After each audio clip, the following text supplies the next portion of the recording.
and names written thereon. Hold on a second. There's names on those gates. And names written thereon. So obviously, if a name is written on that gate, the only people that's written on that gate can go through that gate.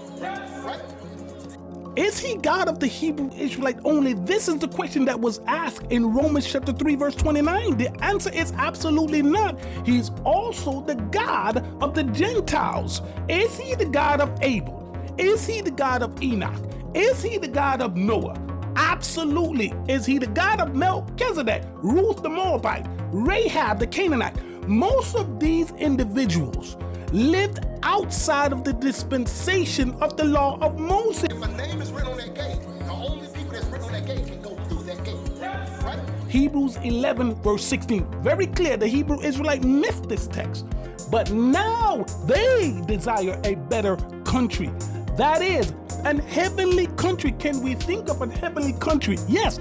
Revelation chapter 21. Wherefore God is not ashamed to be called these people God. Why? For he has prepared for them a city. The city that John saw in Revelation chapter 21. He is the God of Abel. He is the God of those individuals who lived in the time of son of Seth, where man began to call upon the name of the Most High. Prior to the time of the Hebrew Israelites, Hebrew Israelite was nowhere on the scene. And many of these folks lived outside of the dispensation of the Hebrew Israelites. How are they going to get into the kingdom when the Most High said it best? I am their God too, and he is not ashamed to be called their God. What about Noah, who the scripture calls him a preacher of righteousness? 2 Peter chapter 2 verse 5. What about the book of Joshua, who made reference to Noah preaching? Joshua chapter 5 verses 6 and 7.